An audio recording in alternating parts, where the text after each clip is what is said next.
I often get asked what my favorite type of project to build is, and I've never really had an answer to that question. I enjoy building almost everything, from small projects that are easy and quick to extremely complex, time-consuming projects. A couple of weeks ago, I was asked to build a dining table again, but this one was only going to be the tabletop. The client already had this gold base she wanted to use, and all I had to build was a white oak, simplistic dining table. These are the kind of projects that remind me why I'm a woodworker in the first place. They may not be super complex, but going back to the basics really brings out all the fun for me. Follow me along. This video is building a white oak dining table. I'm going to cut these in half at about 60 inches. The end table needs to be 54 inch total, so that gives me 6-inch wiggle room. But basically in half for all these. Joint the sides, make sure everybody's flat, and then I'm going to use the Festool domino to make sure it's perfectly aligned and it'll withstand, good long use. I mean, if you don't use a domino or something, so a domino is when you put a little piece of wood in here that goes the opposite grain direction. It makes it much stronger, stability-wise.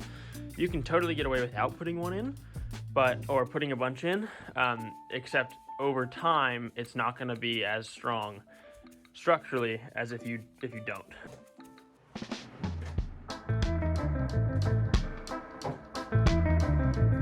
I've never used white oak for a piece of furniture before. It's much more expensive than red oak, which has a reddish tint to it, hence the name. I originally didn't think the price justified that difference, but this table changed my mind. I'm more of a fan of clean white oak now, but I'm also pretty sure my wallet won't be too happy about that fact.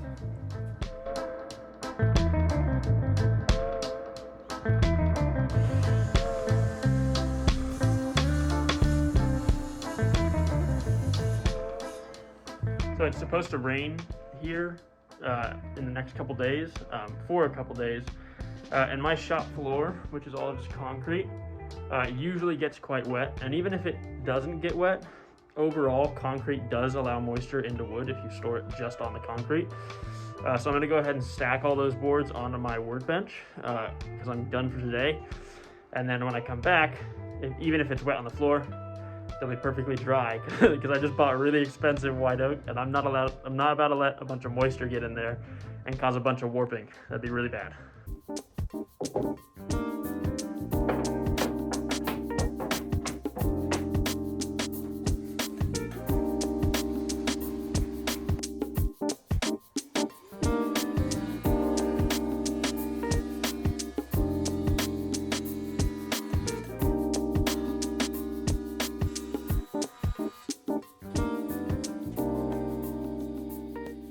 So now I'm going to go ahead and mark all the widths on all these boards. Some of them are 7 inches, some are 6. I think there's one that's 5.5. I need a total of 36, so 3 foot. So I'm going to measure each one, put a mark on it so that when I go to the table side, I don't even have to check. I can just line it up and cut. Once they're all cut, we're going to move to dominoing, gluing up, and we'll go from there.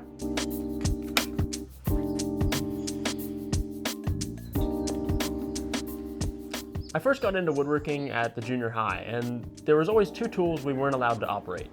If we needed to use them, we had to ask the teacher to cut for us, and those 2 were the joiner and the table saw, even though we had a saw stop. But junior high kids aren't really mature enough to operate such dangerous machinery, so when I finally arrived at the high school, I was both scared and excited to learn how to use them. The joiner was relatively straightforward. I just had to keep my fingers far enough away. But the table saw, however, still made me nervous for quite some time. Not only do you have to watch where you place your fingers, but how you're cutting the wood as well.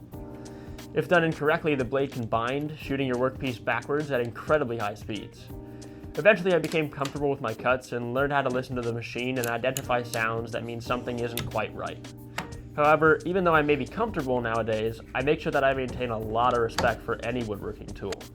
Things can go wrong in an instant if you're not entirely focused on what you're doing at hand.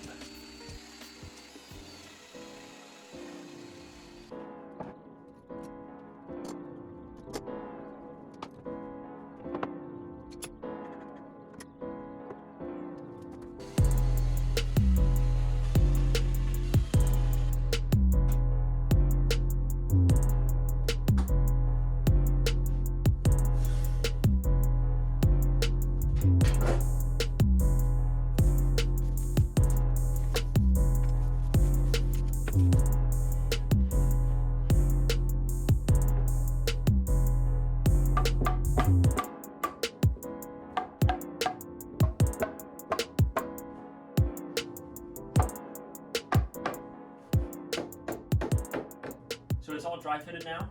It fits in perfectly, all the dominoes went proper. It's very important to do that step. I've gotten to the glue up phase before without dry fitting, and it has not ended well. But this is looking good. This is looking really good. I'm usually quite good at pouring liquid accurately, especially since I've done so many epoxy pours in the past. But it turns out, as you see in this clip, I may not be as good with wood glue. I overestimated the viscosity and poured it all over the table.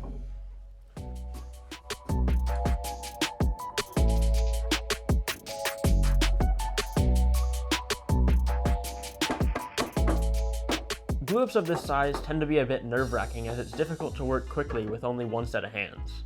If I work too slowly, I run the risk of the glue setting before I can get all the clamps on. That's also the reason you're not seeing different shots of this glue-up. I simply don't have time to change the camera in the middle of a solo glue-up where I run the risk of not being able to clamp.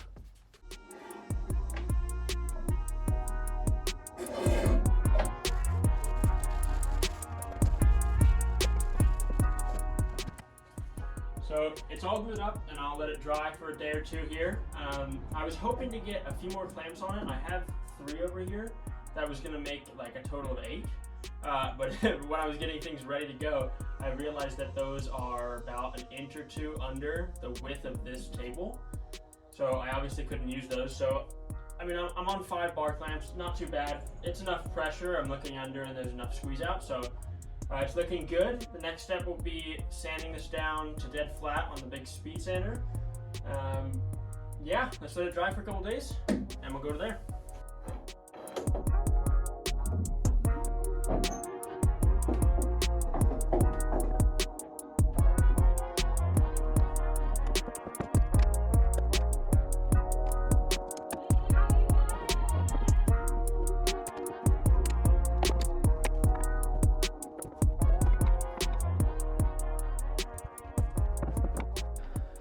I'm usually able to turn over a glue up and wipe down the squeeze out before the underside cures, but with a table of this size, I'd rather just scrape off the excess, plus it's quite satisfying to watch it chip away anyways.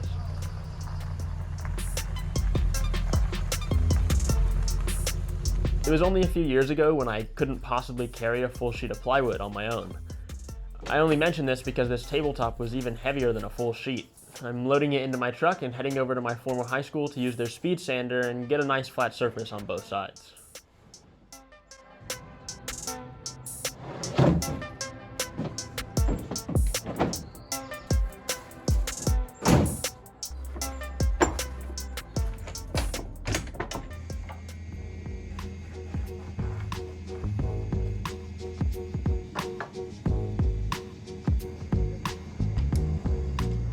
While I was there, I also took advantage of the Festool track saw. This one's the new battery-powered one, and while Festool track saws get a lot of hate for their overall power, as long as you take a couple extra passes, there's almost nothing that beats it on accuracy. The problem with using one at my school is that now I want one in my wood shop at home.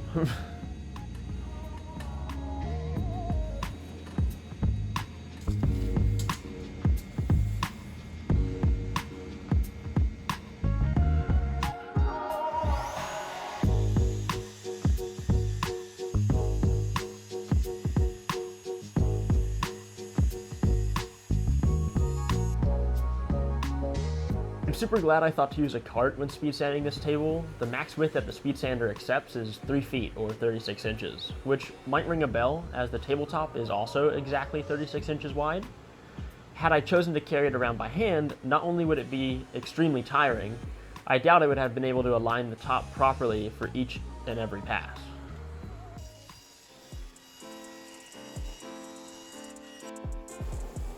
When discussing the details for this project, the client requested 2 specific things be included. One was a heavy chamfer on the edge of the table, which was easy to do, and the second was that the overall corners be incredibly rounded. Not enough to create an oval table, but still quite large. So I needed to create a jig that would allow me to copy and paste basically on all 4 sides. It allowed me to mark the corners first and then rough cut it with a jigsaw, and later use it for a guide for my router, resulting in perfect 4 identical corners. The router is one of my favorite tools. There's endless possible use cases for it, and it makes jig work super straightforward. As long as you know which way the bit is rotating though, because you're constantly changing the way you hold the router, it can get a little confusing. There have been plenty of times where I accidentally went the wrong way, resulting in a climb cut where the router tries to run away from you in the opposite direction. It's a little scary. I find it helpful to draw arrows on my router table, or even on my router sometimes, to remind me of the direction, just in case my brain decides it doesn't want to remember that day.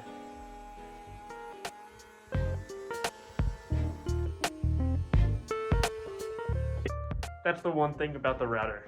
I don't have a dust collection system hooked up to it, so it's a little messy now, but I'm gonna go ahead and sweep the floor and sweep the tabletop. I gotta get a bigger chamfer bit, go run to the hardware store. This one's not quite big enough for what we're doing. You can see that here. It's only about 3/4. It's not deep enough, and I want it to go to almost full depth. So it's gonna need to go to here. So I gotta go buy another bit. So I just went out and bought the larger 45-degree chamfer. Take a look at the sheer size difference between those two. Sometimes it really shocks me just how big these router bits get, and it gets really nerve-wracking. So I'm a little scared to use this, but we're just gonna send it, see how it goes. Should make a perfect chamfer on the edge of this table.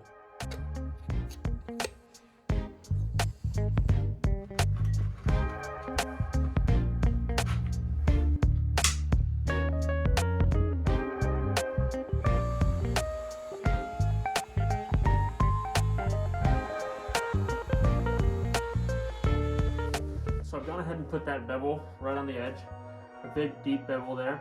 I'm going to go ahead and put a tiny little round over on the top, not enough to be noticeable, but enough to not hurt your hands at all.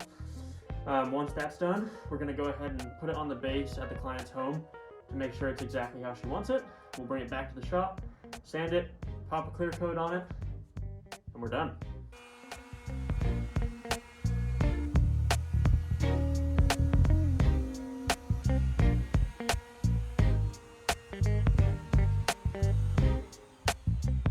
The router is totally just a dust monster though. Look at my table saw, and my floors are just covered in sawdust. So I'm gonna go ahead and sweep this up, make it nice and clean. But I don't have a vacuum attachment for my router, so it's quite messy. One of the most common mistakes I see new woodworkers make is cutting corners while sanding. While it may be the most boring thing of absolutely all time, sanding does make or break a project.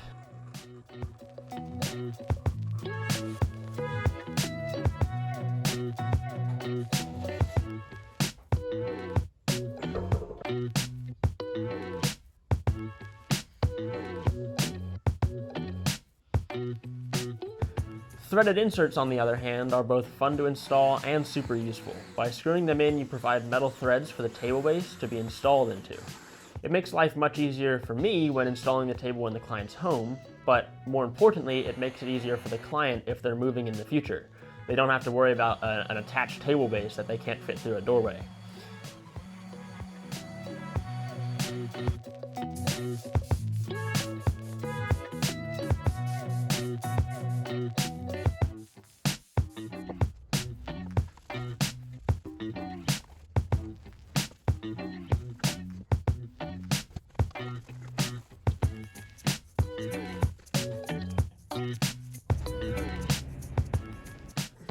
I use Odie's oil on the vast majority of my projects. It's food safe and results in a durable and very good looking finish. After I get a couple coats on, I go ahead and reinstall the base before lasering in my maker's mark on the underside.